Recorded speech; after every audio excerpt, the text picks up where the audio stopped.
Je crois qu'il faut le dire aux téléspectateurs une fois pour toutes, parce que l'intéressé est venu plusieurs fois. Ah, d'accord. Plusieurs fois. C'est pour ça que je dis qu'il y a beaucoup de versions qui se disent dans l'opinion. L'intéressé est venu une première fois à la CRTV Radio. Il a demandé à voir M. Aimé Robert Bihina, qui est ci devant, directeur de l'information radio. Il a déposé, cette fois-là, le communiqué. Il l'a déposé. Il est reparti. Je crois que si mes souvenirs sont exacts, nous étions le 12 juin.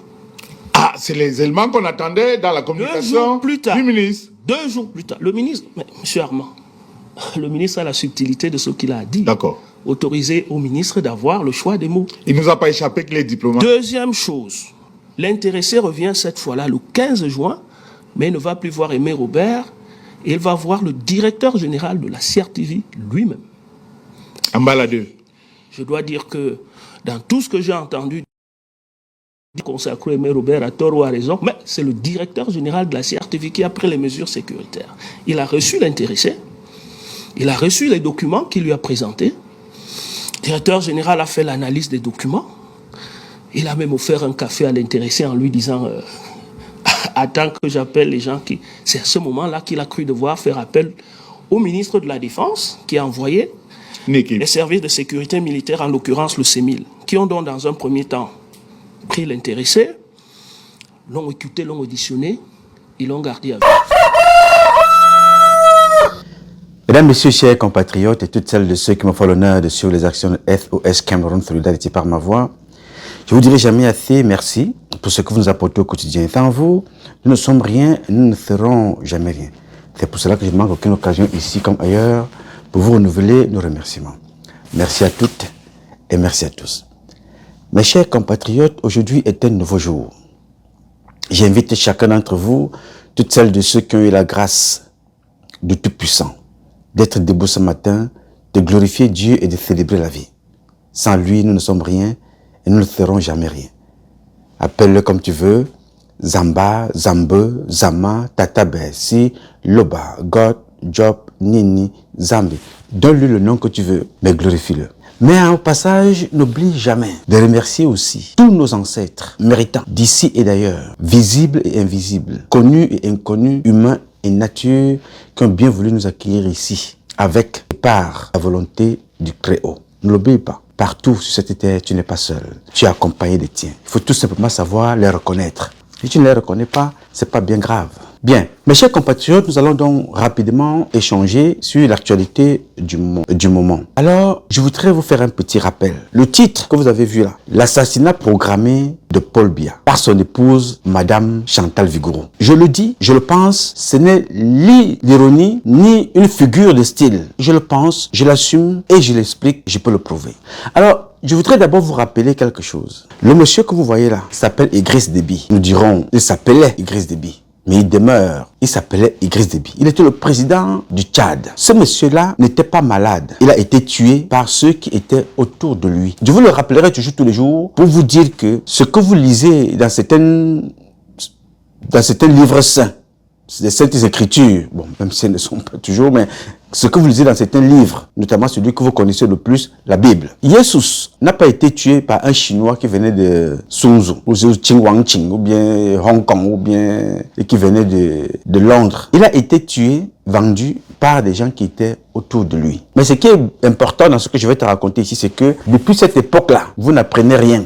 Alors, le président Idriss Déby a été tué par des militaires qu'il avait lui-même choisi d'être sa sécurité, de faire partie de sa sécurité. C'était ses oncles, c'était ses neveux, c'était ses enfants, c'était les enfants de ses amis qu'il a adoptés, c'était des proches à lui. Deuxièmement, ils étaient bien formés, parce qu'ils étaient formés pour le sécuriser. Et donc, deux raisons. Ils l'ont tué eux-mêmes, ou alors il a été tué par d'autres personnes, mais ceux-là qu'il avait choisi pour le protéger n'ont pas pu le protéger. Ils n'ont pas voulu le protéger. Ou c'est par complicité, mais tout du moins, ils n'ont pas été capables de le protéger. Alors, s'ils ont été tués par d'autres, avec la complicité de ceux qu'il a lui-même choisi, ou il a été tué par ceux-là qu'il a lui-même choisi. Parce que les images que vous voyez couchées là, la balle ne venait pas de Hong Kong. La balle ne venait pas du Cameroun. Pour tout militaire, ce tir a été à bout portant. Il est mort. Tué par ses amis, tué par ses frères, tué par ceux-là qu'il a lui-même choisi tué par les membres de sa famille. Les membres de sa famille, à qui il avait tout donné, qui ne jurait que son nom partout. Après avoir été tué, il n'a pas été remplacé par un Togolais. Il n'a pas été remplacé par un Gabonais.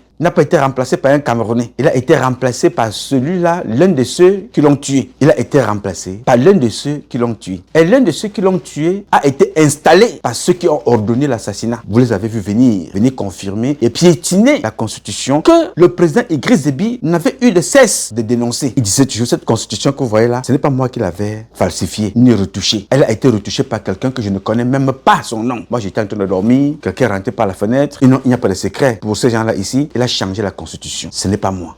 Et il a donné le nom de ces gens-là. Vous êtes à la tête de cet État depuis 27 ans. Comment est-ce qu'on peut expliquer la longévité presque éternelle d'un certain nombre de chefs d'État africains? On voit qu'en France, il y a du dégagisme, vous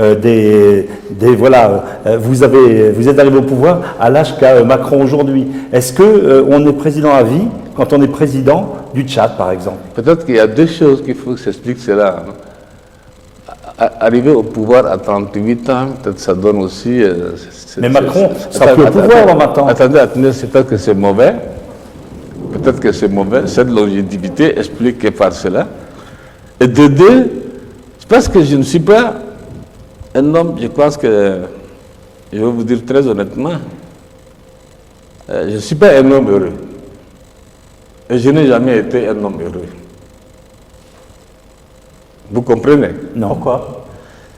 Je ne suis pas un homme heureux, je n'ai jamais été un homme heureux parce que je n'ai pas eu une jeunesse comme tout le monde a eu sa jeunesse. Je n'ai pas eu, j'ai eu ma jeunesse dans la guerre, qui est passée dans une guerre.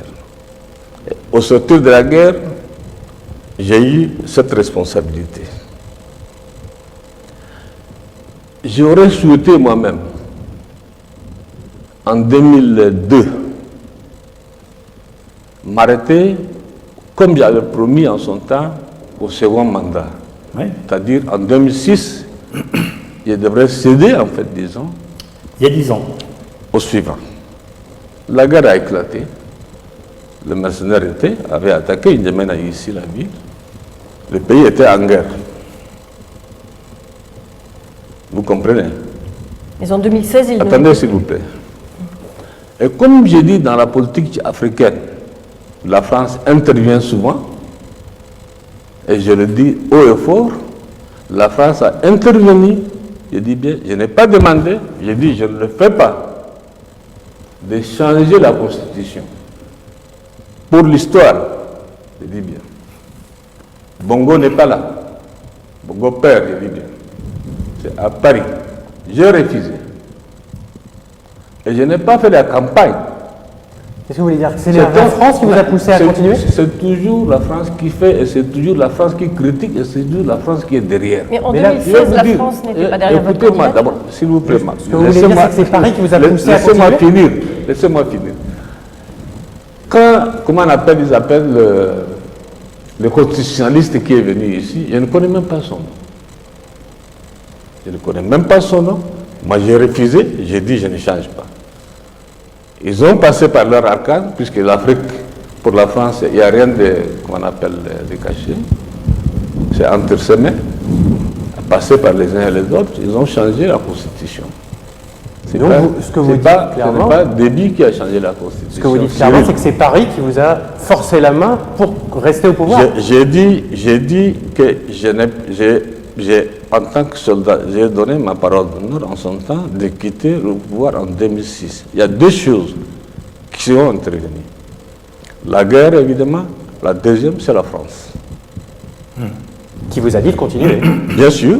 Et maintenant, aujourd'hui, ce sont ceux-là même qui ont changé la Constitution qui me critiquent.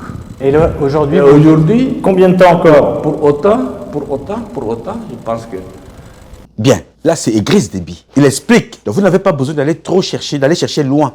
d'où venait sa mort. Mais ce qui est plus grave, c'est que cette mort-là est venue des gens à qui il a tout donné. Il s'est déplacé avec eux. Quand on lui disait la délégation qui va voyager, il y avait les noms, il se rassurait que les noms de ses parents étaient là. Il n'est pas allé chercher quelqu'un d'une autre région. Il a pris ses propres parents. Ce sont ceux-là qui l'ont tué, ils l'ont remplacé. Ils ont été imposés, célébrés par ceux qui ont ordonné cet assassinat odieux. Je vous parlais de ce début-là pour vous prendre l'exemple du président Biya. C'est exactement pareil, mais à la seule et unique différence que ceux qui tuent Biya aujourd'hui, à leur tête, c'est son épouse, Madame Chantal Vigouroux. Je vous rappelle que dans d'autres pays, ça s'est passé aussi. Les mêmes personnes qui ont ordonné les assassinats des présidents, les ont remplacés par leur fils. Vous avez vu ça avec Mobutu, avec l'affaire Kabila. Vous l'avez vu au Gabon, avec Ali Bongo. Ali Bongo, une fois son père mort, on ne sait pas s'il avait été tué parce qu'il faisait beaucoup de chantage, Bongo. Parce que vous avez la mémoire courte. Bongo avait fait filmer la plupart des dirigeants français à qui il donnait l'argent à l'hôtel. C'était à Paris. L'hôtel, c'était le Crayon. L'hôtel Le Crayon. Yes, il les avait fait filmer. Il n'y a qu'une seule personne qui avait refusé. C'était un colonel de l'armée. J'ai oublié son nom. Tout ça a été filmé. Donc vous savez, ces gens-là sont très rancuniers. On ne sait pas, là, il allait se faire soigner, ou il avait été exécuté là-bas, ou il avait été éliminé là-bas. Toujours est-il dit que là-bas, ce pays-là, ils n'ont pas daigné faire un communiqué. Ni le roi de ce pays-là, ni le premier ministre de ce pays-là. Personne n'était là pour accompagner le président Omar Bongo, qui est mort chez eux. Dans cette voiture, sur le tarmac de l'aéroport de Barcelone, le cercueil du président gabonais Omar Bongo. Jusqu'au bout, la mort du chef d'État s'est accompagnée d'une très grande discrétion ici en Espagne. Une cérémonie d'hommage très sobre d'à peine une demi-heure, sans la présence du roi Juan Carlos, ni celle du chef de gouvernement José Luis Rodríguez Zapatero. Les autorités espagnoles n'ont d'ailleurs publié aucun communiqué de condoléances officielles. Jusqu'au bout, la délégation gabonaise présente ici est restée totalement silencieuse sur les causes exactes de la mort d'Omar Bongo, comme sur la question de sa succession. Sa fille, Pascaline Bongo, est rentrée dès mercredi soir à Libreville. Son mari, le ministre des Affaires étrangères Paul Toungui, a lui aussi refusé de s'exprimer devant notre caméra, ceci depuis le début de l'hospitalisation du président à Barcelone. L'hommage du peuple gabonais doit commencer dès ce jeudi. Mardi prochain, une grande cérémonie officielle sera organisée à Libreville en présence d'une vingtaine de chefs d'État étrangers. Ils étaient là au tarmac comme des petits orphelins. Jusque-là, ils n'apprenaient rien. Après sa mort, certains sont venus chez eux. Ils ont imposé Ali Bongo. Et la personne qui a commencé par vous raconter cette histoire-là, comment est-ce qu'il avait été envoyé aller voir les dirigeants français de l'époque pour commencer à préparer Ali Bongo. Vous l'avez vu ici, c'est l'avocat Maître Bourgi. Vous a expliqué ça très bien. Alors, ils ont tué de l'autre côté au Congo, là-bas chez Mobutu. Ils ont remplacé par un autre. Cet autre-là a été tué par un autre, qui a été remplacé aussi par un autre. Et à chaque fois, ils sont célébrés et ils sont acceptés. Là, il n'y a pas de veto. La communauté internationale ne condamne pas parce que c'est un pays de la communauté internationale, sont à la manœuvre de ce qui se passe. Il n'y a pas de sanctions, il n'y a pas de... La Cour pénale criminelle n'intervient pas, ils ne parleront pas de ça. Pourquoi? Parce que ce sont eux qui sont à la base. Au Congo, comme ça s'est passé de l'autre côté au Tchad, comme ça s'est passé au Gabon, et vous verrez donc que partout où ils ont fait ça, ils sont maîtres. Leur présence seule suffit pour assurer que voilà, c'est nous ici là. Vous n'allez pas entendre les Américains parler, vous n'allez pas entendre les Anglais, vous n'allez pas entendre ci, vous n'allez pas entendre ça. À l'époque de tout ce qui se passait là, vous allez noter au petit passage que Donald Trump n'était pas là. Ce n'est pas Donald Trump. Non, ça se passe à l'époque de Chirac. Ça se passe à l'époque de Sarkozy. Ça se passe à l'époque d'Emmanuel Macron. Vous voyez un peu? Mais les mêmes personnes dont je viens de citer là et d'autres viendront vous faire comprendre que Donald Trump est le plus mauvais des présidents. Je veux que toi, qui m'écoutes, toi, Crescence Baboke, Crescence Ngwane-Wono, je te salue. Toi qui m'as posé la question, il faut que tu écoutes donc ce petit cheminement. Parce que nous sommes trop émotionnels. Je veux t'amener à voir comment toi, Crescence, et moi, Nouma et Baboke, la femme Crescence Baboke et Ferdinand Congo et les autres, comment nous avons tué Paul Biya avec l'autorisation de sa femme et la complicité de son épouse. Alors, je vous le dis, je voulais te prendre ce petit tour-là. Toi qui m'écoutes, je parle de Crescence Ngwane-Wono, parce qu'elle m'a posé cette question-là. C'est d'ailleurs pour cela que j'ai fait cette publication. J'en ai déjà parlé de quelques aspects. Je reprends pour certains d'entre vous qui n'ont pas compris ce qui se passe. Nous parlons là du président Paul Biya et de sa mort programmée par son épouse Madame Vigouroux. Ça n'a pas commencé aujourd'hui. Je vous ai toujours dit ici, la programmation d'un crime comme celui de Biya ne commence pas le jour où il meurt ou le jour où il est tué. La programmation a commencé, la destruction pour arriver à l'assassinat a commencé depuis. On a affaibli les institutions. Madame Vigouroux a ramené ses frères. Ceux qui savent vous feront comprendre que beaucoup ont échoué à l'EMIA. Beaucoup qui sont à la sécurité là-bas, à la DSP, direction de la sécurité présidentielle, ont échoué à l'EMIA. Mais ils ont été ramenés là. On te fera comprendre que Oswald Baboké, je ne sais pas c'est vrai ou pas vrai, était d'abord chauffeur de bus. On l'a récupéré là, il se retrouvait à l'Éric.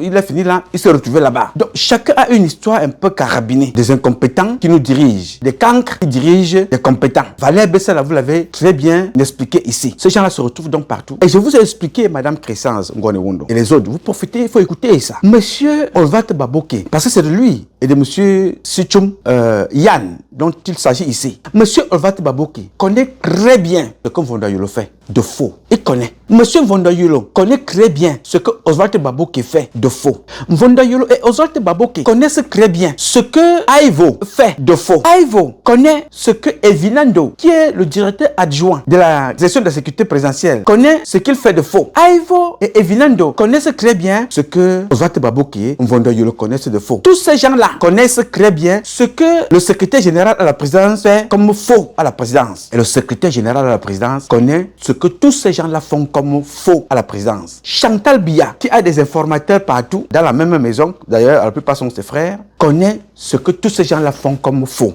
Bikele, Pierre, le protocole de Biya, celui qui marche toujours, il montre là où le président doit mettre le pied ici.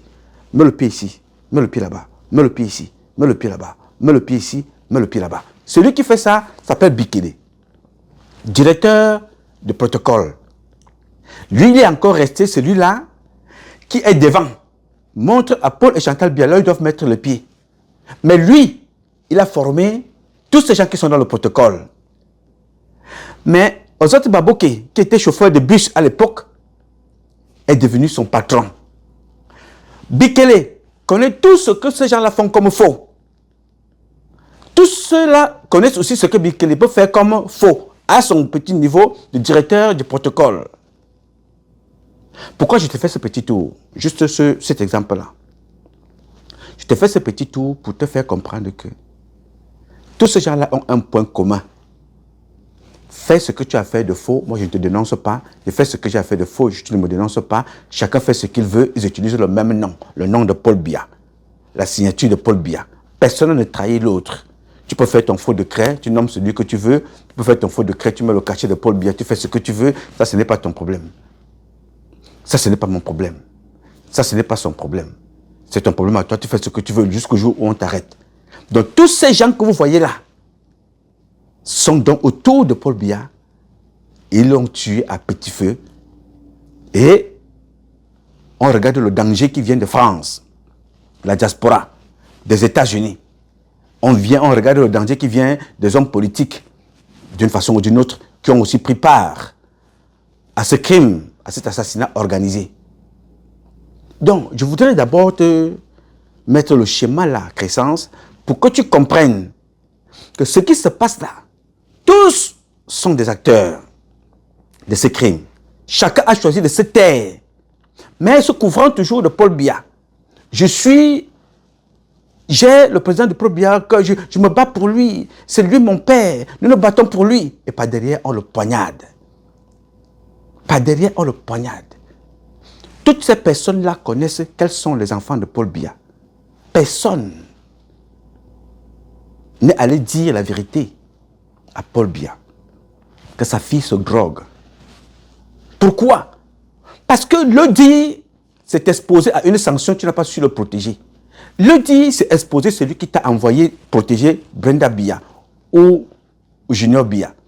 Le dire, c'est dénoncer un système. Et je vous l'avais dit ici, plus Brenda Biya est malade, mieux ceux qui sont autour d'elle se portent.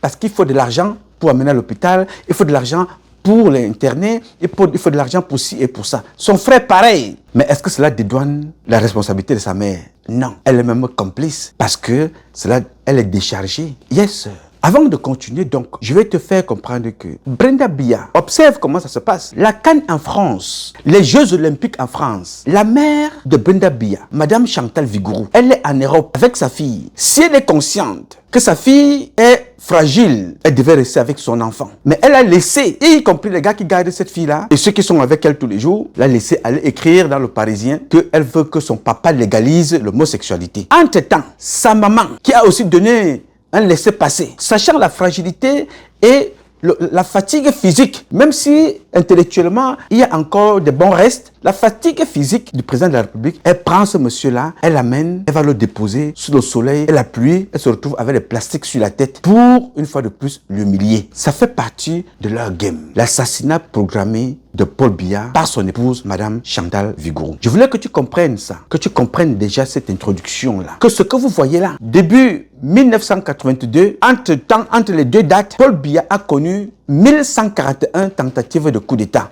422 directs, 719 indirects. Sa femme a contribué dans pas mal. Je te rappelle ça parce que vous avez l'air de végéter. Vous devez connaître votre histoire. Ça se passe devant vous. Tu n'as pas besoin d'aller lire un livre d'histoire. Biya a été, en 43 ans, un livre d'histoire de ce qu'il faut faire et de ce qu'il ne faut pas faire. On l'a empoisonné. Ça s'est passé avec Atanganakuna. Et celui qui a employé Atanganakuna a fait fuir Atanganakuna. C'est encore celui qu'on appelle Ngongo Ferdinand. Atanganakuna est maintenant en Europe. Après avoir été sorti de prison, il joue donc dans le camp de Ngongo. Il ne joue pas dans le camp de Paul Biya. Alors que c'est Paul Biya. Le voilà avec Paul Biya. Ils sont en train de marcher. C'est Paul Biya qui l'a nommé. Il a changé de camp. Il a décidé de servir Ngongo Ferdinand. Ngongo s'est battu pour qu'on le sorte de prison et qu'il parte de l'autre côté. Pourquoi je te parle de Ngongo? Je te dis que le petit qui est en prison aujourd'hui, le jeune qui est retenu, Sichom Yuan, qui est en ce moment retenu, n'est pas nouveau dans la maison. Il est très bien connu parce que c'est de son histoire que je vais vous parler ici. Mais la plupart de ces enfants qui ont été au service de Ngongo Ferdinand, le aide de Oswald Baboke, la plupart de ces jeunes-là ont été assassinés. Vous vous souvenez d'Enga Stéphane Jordan? Il était toujours dans le système. Parce que c'est de lui aussi que nous allons parler ici aujourd'hui. Vous vous souvenez de Kiki, un homme de course du côté du palais? On l'a retrouvé pendu. Il était métis. Il connaissait partout. Il était un homme de course de ces gens-là. On l'a retrouvé mort. Vous avez vu l'affaire Martinez Zogo. Plus le temps passe, plus on vous fait comprendre que maintenant, cet enfant-là, on l'a tué certes, mais il était proche de Ngongo Ferdinand. La femme de Ngongo l'appelait mon chéri. Ils entretenaient une relation étroite. Il a été tué. Vous vous souvenez de Jean-Louis Mabenga, le lieutenant qui était proche de la femme de Ngongo? Ils avaient une relation du troc, l'argent et le spermatozoïde. Il a été tué, le lieutenant que vous voyez là. Le cousin de ce lieutenant-là, qui a continué la même relation avec la femme de Ngongo, a été lui aussi exécuté à son tour. Le gars que vous voyez là, on l'a retrouvé mort devant sa porte. Le voilà en blanc là, mort. Le voici vivant. Il est mort. Ils sont comme ça nombreux. Vous vous asseyez au Cameroun, vous défendez ces gens-là. Vous vous asseyez dans la diaspora, vous les défendez. C'est votre droit. Mais n'attendez pas que le jour où vous tombez, nous allons ici s'asseoir et dire repose en paix. Non.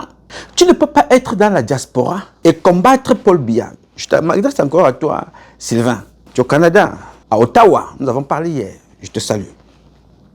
Tu ne peux pas être dans la diaspora. Condamner l'enrichissement illicite de ces gens-là. Tous les jours. Tu as publié les voitures de Oswald Baboke. Tu as publié la maison d'Antoine Samba. Tu as publié la maison de celui qu'on appelle Mini Pampam, Bidungpat. Tu as publié la maison de Ferdinand Ngongo. Tu as publié tous les biens de ces gens-là. En te posant la question, comment font-ils pour devenir riches? Ils sont dans le pétrole, ils sont dans l'or, ils sont dans le diamant, ils sont dans le bois, ils sont dans l'or, ils sont dans les détournements, ils sont dans le vin, ils sont dans les restaurants, ils sont dans les transports, ils sont dans les télécommunications. Ils ont des parts dans la plupart des sociétés au Cameroun. Aujourd'hui, toi, Sylvain, tu viens défendre Oswald Baboke et tu dis que est-ce qu'il y a son nom dans les licences d'exploitation?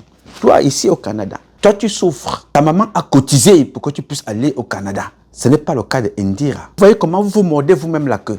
Je vous avais dit que moi, Nouma Patrice Freeman, en aucun cas, je vais soutenir un homme politique, qu'il soit du parti au pouvoir, qu'il soit de l'opposition.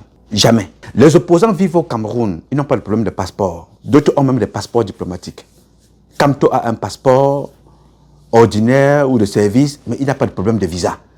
Cameroun n'a pas de problème d'eau. Cameroun n'a pas de problème de voiture, ni de manger. Il n'a pas de problème de se soigner. Mais toi, au Canada, tu as tous les problèmes. La dernière fois, tu m'as dit que tu allais au Cameroun parce que ta maman est hospitalisée. Ça t'a coûté beaucoup d'argent. Mais d'autres, dès qu'ils ont un petit panari, un début de palu, ils partent. Ils sont de l'opposition, ils sont du parti au pouvoir. Donc, je ne peux jamais soutenir quelqu'un qui n'est pas dans ma peau. Non. Qu'il soit du parti au pouvoir et qu'il soit de l'opposition. Je peux soutenir un Camerounais qui sortira de France, de l'Angleterre, devenir candidat au Cameroun, parce qu'il connaît, il touche du doigt notre réalité. Il sait ce que c'est. Il sait ça.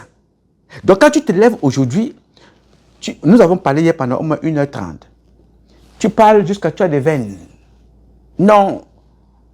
On veut mettre ça sur la tête de Oswald Baboké. Non, ce n'est pas Oswald Baboké. Non, Oswald Baboké est sain. Oswald Baboké est propre. 99,99% des gens qui sont autour de Paul Biya sont des bandits, que lui-même il a nommé des bandits à col blanc. Ce n'est pas toi, Sylvain, au Canada, qui a dit ça. Non. C'est Biya Bimvondo, lui-même, qui l'a dit. J'ai donné des directives au gouvernement, au Premier ministre, au ministre des Finances, au ministre de la Fonction publique, à tout le gouvernement, pour qu'ils montent d'un camp. Dans cette lutte. Dans cette lutte. Nous ne pouvons pas lutter contre la pauvreté en laissant les gens détourner les fonds publics. Et parmi ces personnes-là, sa femme est impliquée. Est-ce que vous savez qu'il y a des ministres en prison parce qu'ils ont donné l'argent à Chantal Biya? Il y a des gens comme le Ondondon qui ont fait la prison alors qu'ils ont pris beaucoup d'argent, ils ont donné à la maman de Chantal Biya. Mais ils ont quand même fini leur vie en prison. Je te dis là, maman Rosette, c'est ma mère, non? Quand je te parle des transferts de ces argents-là, avec Gérard Ondondon, je peux te dire que je suis le témoin, parmi les témoins, parce que je n'étais pas seul. Tous ces gens-là, ou presque, ils sont impliqués. Alors, il y a ce que les hommes de droit appellent l'enrichissement illicite. Comment peuvent-ils justifier cela? Comment peuvent-ils justifier leur argent? Et toi, tu viens aujourd'hui défendre Oswald Baboké. C'est ton droit, c'est ton choix. Je te parle de ça parce que nous avons parlé à deux. Le reste, chacun fait ce qu'il veut. Soyez constant. Aussi longtemps que vous n'êtes pas constant dans votre logique de combattant, pour vous qui vous appelez des combattants, des activistes, des lanceurs d'alerte, aussi longtemps que vous ne serez pas cohérent avec vous-même, vous aurez beaucoup de problèmes. Beaucoup trop de problèmes. Yes, tu ne peux pas justifier autant de biens pour des personnes. Est-ce que tu connais le salaire de Paul Biya? Paul Biya peut se permettre un certain nombre de choses parce que la direction du cabinet civil prend en charge même son habillement. Mais ce n'est pas le cas de Oswald Baboké. Oswald Baboké fait venir des artistes devant vous, vous les voyez. Des stars de Fally Ipupa vont chanter dans son restaurant. Vous les voyez avec vos yeux. Fally Ipupa ne vient pas tout seul. Il vient avec une délégation, il vient avec un orchestre. Ça coûte beaucoup d'argent. Vous voyez les voitures avec lesquelles Oswald Baboké roule. Vous voyez son parc automobile. Et la plupart d'entre eux ont des parcs automobiles qui sont connus. Oswald Baboké n'est pas seul. Personne ne paye la douane. Mvondoyolo, pareil. On tue son oncle là, Mvondoyolo est conscient de ce qui arrive à son oncle. Les nièces de Paul Biya sont conscientes de ce qui arrive. Chantal Vigouroux les prend, elle les fait danser comme des petites sorcières, elles se crémoussent comme des chenilles. Pendant ce temps, on pille les caisses de l'État et ils utilisent le nom de Paul Biya comme parasol. Moi, je ne peux défendre personne. Même pas Paul Biya, président, je ne le défends pas. Le président est le premier comptable de tout ce qui se passe là. Le président Paul Biya est le premier responsable de tout ce qui se passe. Mais moi, en tant que fils, c'est moi le responsable. C'est moi que Biya a envoyé à l'école.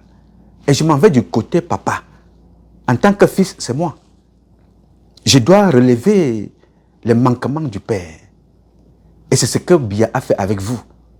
Il vous a pris. Si tu regardes l'ART, je te parle de ça parce que je vais t'amener sur Sitchoum, et je vais t'amener sur Nga Stéphane, et je vais t'amener sur Oswald Baboké, tout de suite. Quand tu regardes ce qui se passe aujourd'hui, est-ce que tu sais qu'à l'ART, il y a les neveux de Paul Biya, du président, qui sont au quartier, mais qui touchent l'argent? Ce que le président Paul Biya avait toujours condamné. Ceux-là, ils étaient aux États-Unis ici. Quand Biya Bimvondo est en train d'échouer, eux aussi vont s'asseoir au quartier et parleront de l'échec du président Paul Biya. Vous êtes à l'ART. Vous m'écoutez, vous savez que ce que je dis là est vrai. Vous avez ce neveu là-bas. 80 à 85% des gens qui sont à l'ART, ils sont avec des faux diplômes parce qu'ils sont des enfants de 2, avec la complicité de Femme Dongo. Qui est Femme Dongo? C'est l'un des artificiers du RDPC, le ministre de l'Enseignement supérieur. Pourquoi est-ce qu'il y a un lien entre lui et l'ART? Parce que c'est lui qui certifie des faux diplômes que certains ramènent parfois de l'étranger et se retrouvent à l'ART. Quand je vous fais comprendre que Mvondo est parmi des gens comme Idriss Déby qui ont tué Idriss Déby, Mvondo est parmi des personnes qui ont liquidé son oncle. Parce que quand je vous parle des neveux qui sont à l'ART, pour qu'ils aillent au village, ils sont passés par où? Ils ont eu un message qui les affecte au cabinet civil. Du cabinet civil, on les a dit non, va rester au village avec papa. Hein, avec papa Moba. Papa Moba est vieux. Il faut que tu restes à côté de lui. Mais papa Moba est vieux, mais il s'est fait tailler des pipes par la femme de Camtel qui voulait l'épouser. Papa Moba est vieux, mais il vit sa vie. Mais si vous voulez aller garder papa au quartier, mais allez garder votre père, personne ne vous l'empêche. Mais vous gagnez de l'argent, allez garder votre papa au quartier. En même temps, ce monsieur-là, il a la sécurité, il a une garde. Mais vous gagnez de l'argent ici. Et ce que Paul Biya a toujours condamné, il a dit ça devant tout le monde. Je suis conscient que beaucoup d'entre vous se battent pour obtenir le matricule à la fonction publique. Mais une fois ce matricule obtenu, ils vont au quartier et perçoivent de l'argent. L'exemple à ne pas faire. C'est Biya qui parle comme ça. Mais ce qu'il dénonce là, se fait dans sa propre famille, se fait au ministère des Finances, se fait à la présidence. Oui, monsieur.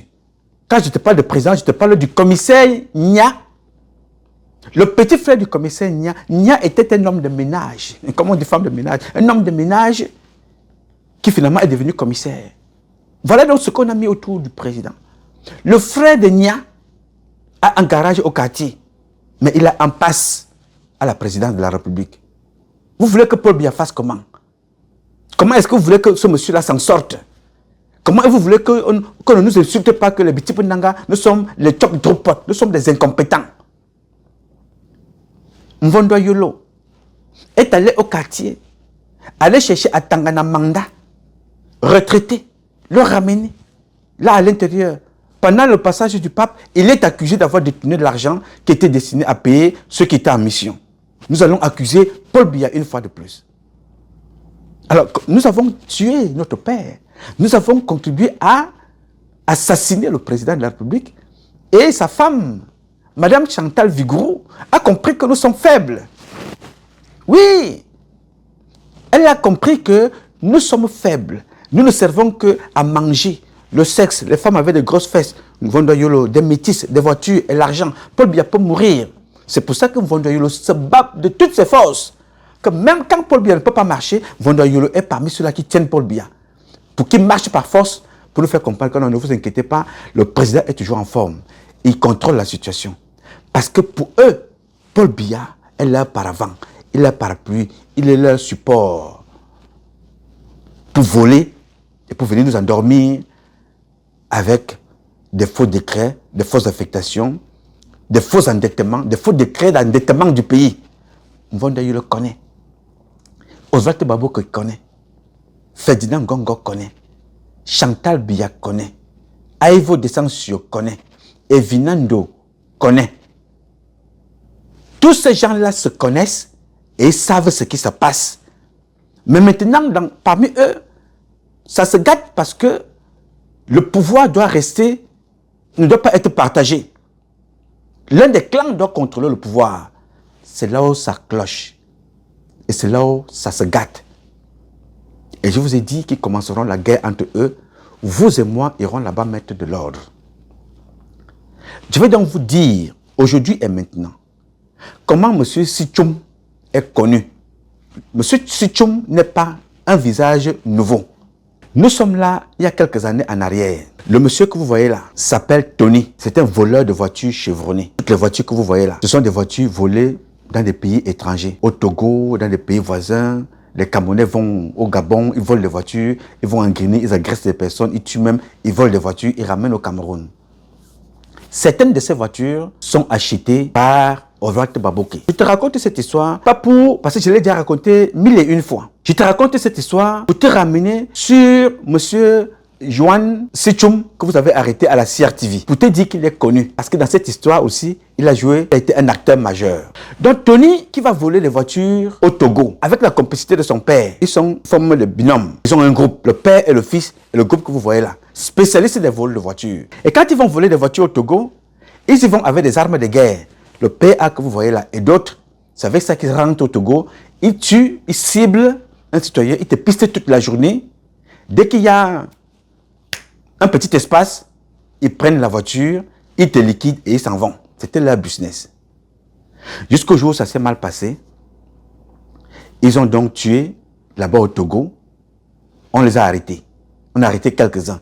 Donc, Tony que vous voyez là. En ce moment, sauf s'il est sorti de prison hier, il est encore en prison au Togo. Parce qu'il m'a appelé. J'ai échangé avec lui. Plusieurs fois, monsieur Tony. Pendant qu'il faisait ce vol-là, les Togolais ont aussi tué un Camerounais. Celui que vous voyez là. Couché. Il fallait faire rentrer son corps au Cameroun. Puisque vous êtes parti clandestinement, il faut aussi rentrer clandestinement. Pour faire rentrer ce corps-là au Cameroun, il faut quand même des papiers. Mais le receleur, le donneur d'ordre en chef, qui s'appelle Ozwald Baboké, va donc décerner un laissez-passer présidentiel, n'est-ce pas? En ce moment-là, on ne voit pas les grands bandits de la présidence, mais on ira voir au quartier Mbapou Parfait. C'est pour ça que je t'amène ce petit lien-là. Je dis que Ozwald Baboké est impliqué dans l'assassinat des Togolais. Pour protéger les voleurs, certains qui ont été tués, il donne un laissez-passer pour qu'on rentre au Cameroun avec le corps. Le laissez-passer est remis donc à Zoa, celui que vous voyez là. L'homme a tout fait. L'homme a tout fait de Ozwald Baboké et de sa femme, Zoa, que vous voyez là. C'est lui qui prend. Donc, il était accompagné d'un autre homme en tenue. Je suis en train de chercher sa photo. Je vais la retrouver, ne vous inquiétez pas. Mais je ne peux pas la présenter maintenant, mais je vais la retrouver parce que je l'ai dans mes archives. Zoa, que vous voyez là, c'est lui qui est donc appelé à aller remettre le laisser-passer à la frontière pour faire passer le corps. Laisser-passer présidentiel, signé par Ozwald Baboké. Les enfants la rentrent avec le corps. La suite, vous la connaissez. Mais ce qui est important ici, il y a un acteur qui rentre en jeu. Je publie l'affaire ici. Personne ne va certainement prendre en compte. J'ai publié ça une fois, j'ai publié 2 fois, j'ai publié 3 fois, j'ai publié plusieurs fois.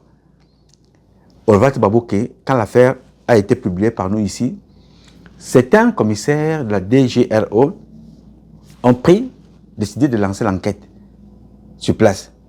C'est encore Zoa qui avait été entendu et qui a été envoyé aller donner de l'argent là-bas, envoyé par Ozwald Baboké pour tuer l'affaire. Mais maintenant, il y a un autre électron libre appelé Nga Stéphane Jordan, que vous voyez là également.